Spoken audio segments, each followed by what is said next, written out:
برین لایف اینشورنس بخرین. اقلا میدونید یک شرکت بیمه ای در یک حسابی $1,000,000 پول برای خانواده شما گذاشته که اتفاقی برای شما یا همسرتون بیفته، فوراً میان اینو پرداخت میکنن. اقلا خانواده شما پروتکتد هست. متاسفانه در هر خانواده‌ای یک صدمات شدید بدنی اقلا هر 5 سال یک دفعه به وجود میاد که یک نفر صدمات مغزی، فوت و ناتوانی همیشگی براش به وجود میاد. این رو داشته باشین. پس خلاصه میکنم چون میدونم 5 دقیقه بیشتر وقت ندارم. 1. بریم بغل بزاق دهانتون رو بدین. بچه‌ها رو سیو کنید، آینده رو سیو بکنید. 2. تراست های خودتون رو برین با وکلای تراست خوب صحبت بکنید. این 2 تا تراست رو بشینید تشکیل بدین، کدومش بازه کدومش بسته است. 3. پول بذارین توی جیب بچه‌ها و نوه‌هاتون رانندگی نکنن بعد از مستی و مواد. 4. اگر میبینید بچه یا فرزند یا نوه یاغی دارین که اصلا گوش نمیکنه، یه چیزی هست بهش میگن مرگ میشه چی؟ سردخانه مرده ها، مرده شورخونه. این بچه ها رو دستشون رو بگیرین با خودتون ببرینشون داونتاون الی مورگ. تمام جسدهایی که به خاطر تصادف اونجا هستن و 1-2 تاشو نشونشون بدین. میبینن که واقعا it's not a joke, it's real. What I'm telling you it's real. چیزی که من دارم بهتون میگم حقیقته. اتومبیل یک آلت قتال است، یعنی آدم کشه. وقتی شما پشت یک اتومبیل درانک باشین بشینید، مثل اینکه یه مسلسل پر از فشنگ گرفتین دارین همینجوری شلیک میکنین. حالا به کی بخوره به کی نخوره خدا داره. این رو ازشون مراقبت و محافظت بکنید. بچه‌های ما آینده ما هستن.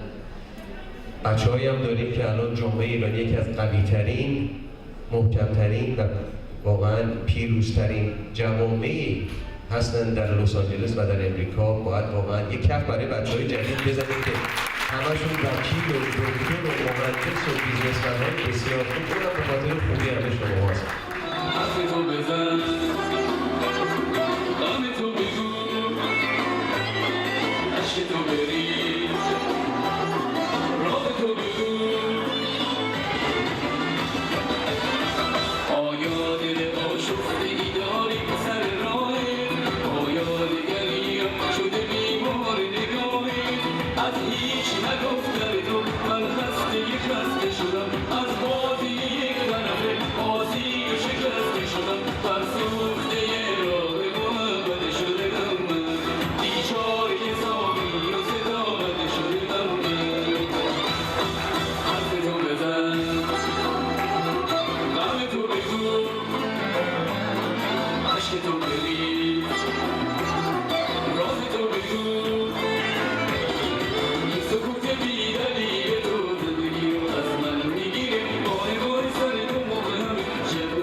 سپاسگزار هستم از همه دوستانی که زحمت کشیدن. خوشحالم که عنوان و به هر حال نامی که بر روی این برنامه گذاشتن بسیار رساس و از این بابت بسیار سپاسگزار خانم اردلان و دوستانشون هستم و خانم معتمدی که نسبت به من لطف و محبت داشتن.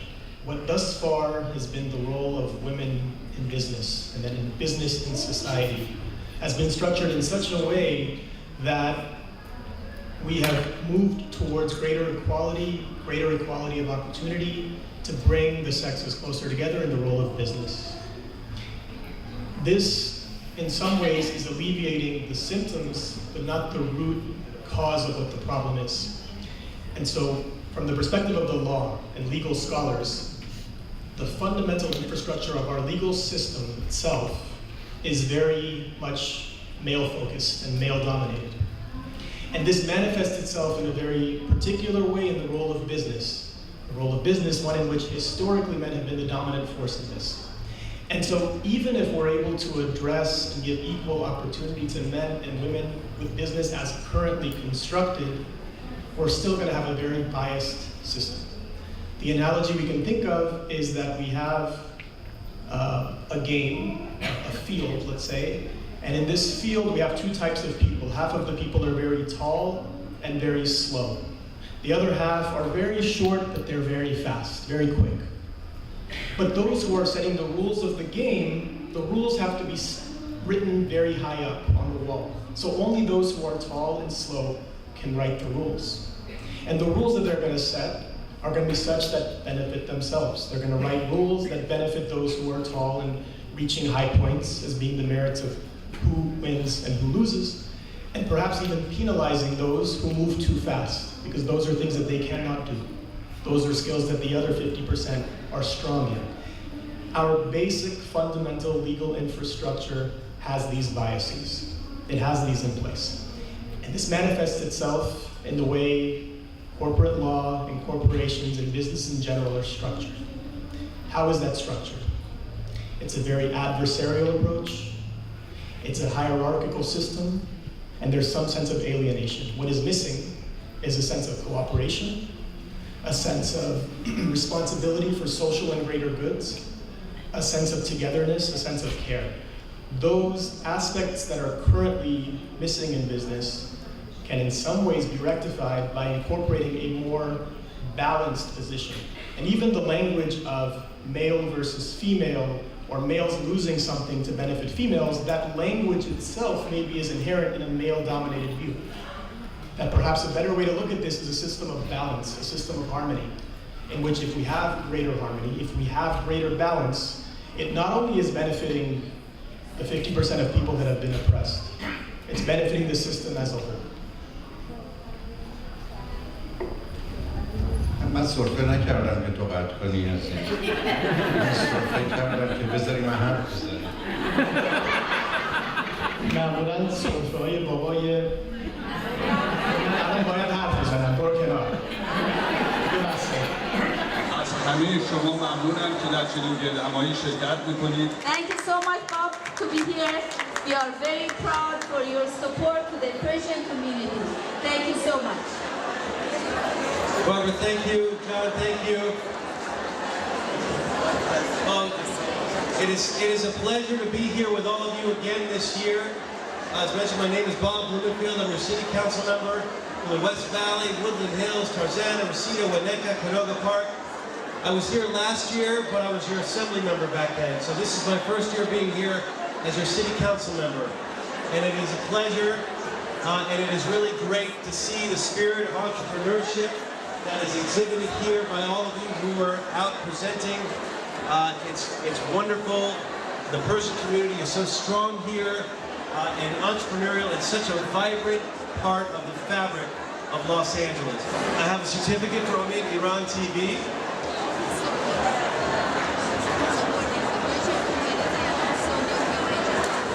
He's done so much for the Persian community and for Pink Patients Count. It is wonderful, and I'm glad to present. I've got certificates for a lot of the vendors, but I really wanted to give this one to you, so if you accept this as a small token.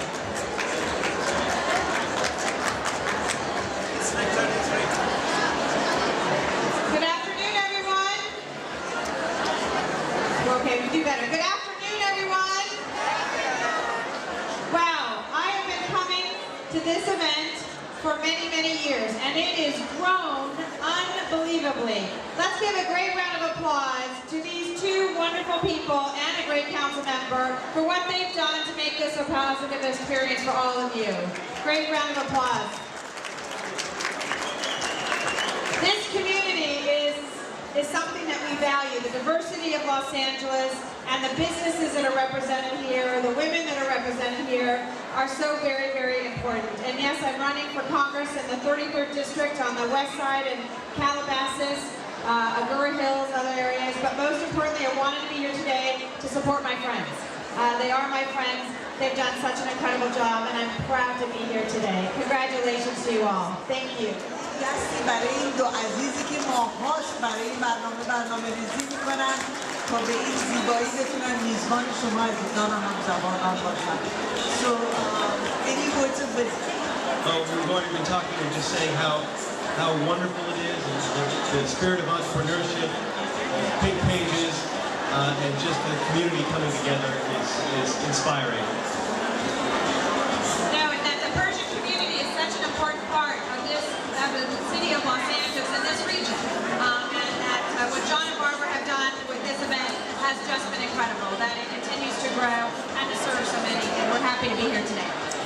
ever had Persian food? Absolutely. One of my favorite, with John and Barbara, yes. Our hospitality is second to none. So please feel at home, enjoy all the booth, and make sure that you do try some of the food. It's out of this world. Okay, thank you very much, and thank you to all of you for being here today. And you know, there's a big race for Congress coming up. It's important we have people who understand the Persian community as part of our U.S. Congress, and Wendy Gruhl is running for Congress and will be a great congresswoman. I'm sure you'll put in a good word for that understanding to be achieved. Thank you very much and a pleasure to have you. ما در دنیا به دنبال عدالت جستیس و در روابط خصوصاً به دنبال انصافی که از لغت نصف گرفته میشه fairness و به همین جاست که خیلی از وقت گفته شده بزرگترین اصل اخلاقی اون پرینسیپلی که به مورالیتی مرتبطه it's justice and fairness. بعد از اونم اشاره کردم که کودک در 4-5 سال اول هیچ اصل اخلاقی رو نمیفهمه حتی تا 8 سالگی. تنها اصل اخلاقی که کودک میفهمه برابری، ایکوالیتی، حتی یه ذره بالاتر از اون یکسانی سیمنس و مسئله نبودن تبعیض دیسکریمینیشن.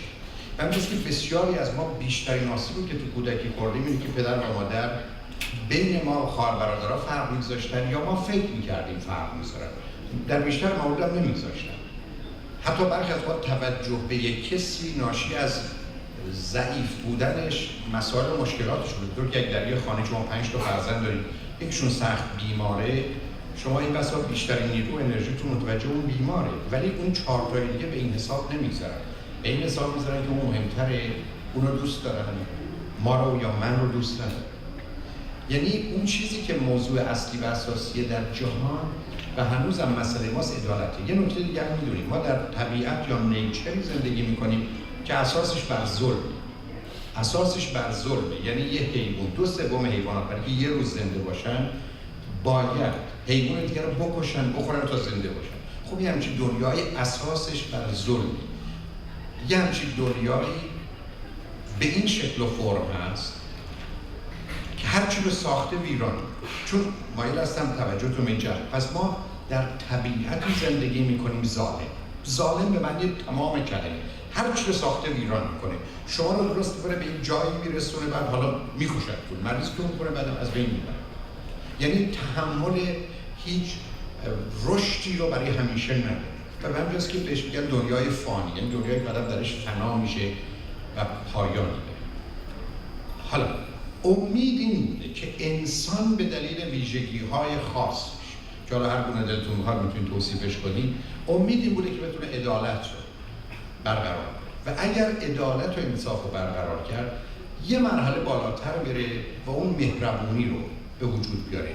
چون مفهوم عدالت و انصاف که مرحله برابری است، در حالی که مهربونی از مساوات گرفته نشده. در زبان فارسی و عربی لغتی دیگه اسم مواسات یعنی دیگری رو بر خود مقدم داشتن. مساوات برابری است، مواسات دیگری رو بر خود ترجیح دادن و بنابراین برسه از عدالت و انصاف به محبت و مهربانی. حرفی که پرهام زد این بود که ما آمدیم یه جابجایی ساده کردیم، گفتیم justice and fairness مساویست با قانون و در نتیجه گفتیم خب اگر یه چیزی قانونی است پس عادلانه و منصفانه هم هست، در حالی که در طول تاریخ بیشتر قوانین ظالمانه بودن. اصلا منشأ ظلم قانون بود، منشأ ظلم law rules regulation و به همین جهت است که اولین ظلمی که شده در ارتباط با زنان در سراسر جهان، در سراسر تاریخ این بوده که بر اساس قانون زن رو محروم کردن، بر اساس قانون رو محدود کردن، بر اساس قانون حقوق رو ازش گرفتن، بر اساس قانون حرمت او رو ازش گرفتن، بر اساس قانون بچه‌ش ازش گرفتن، بر اساس قانون ثروتش رو ازش گرفتن. و اینجاست که نشون میده در بسیاری از موارد آنچه که قانون است درست ظالمانه است و به همین جهت است که انسان بین 14 تا 18 سالگی یه ظرفیتی پیدا میکنه که به دنبال قانون نباشه، به دنبال قانون عادلانه و منصفانه باشه و به همین جهت است که شما در سراسر جهان جنبش‌های انقلابی جوان‌ها رو می‌بینید یعنی اونایی که رشدی کردن قانون رو پیروی نمی‌کنن، به دنبال قانون عادلانه و منصفانه است و این زمینه‌ای برای همه انقلابات. الان شما نگاه کنید در ایران تبعیضی که میان زن و مرد هست اصلا باور نکردنی نیست.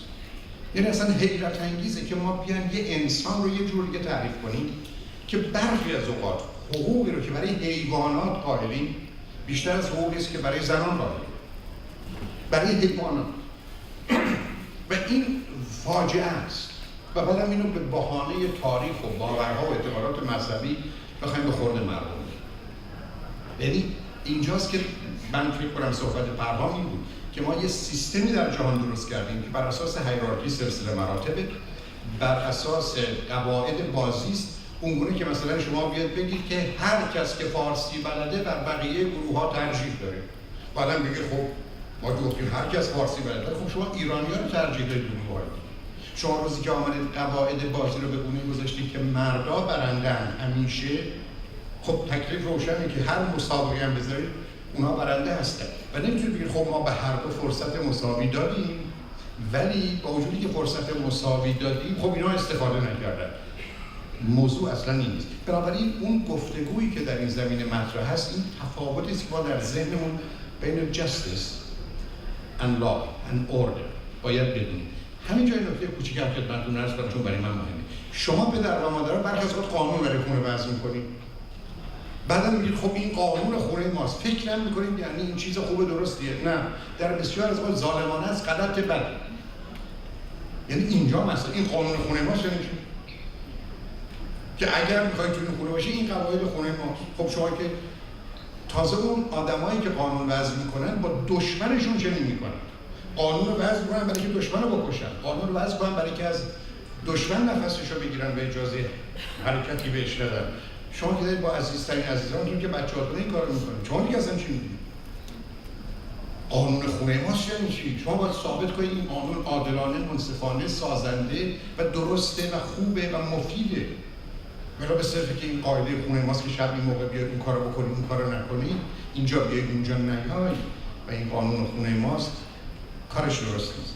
به همین جهت است که یه مقدار توجه به این موضوع در چارچوب مسئله زنان مرتبطه. و پرهام میدونید لیسانس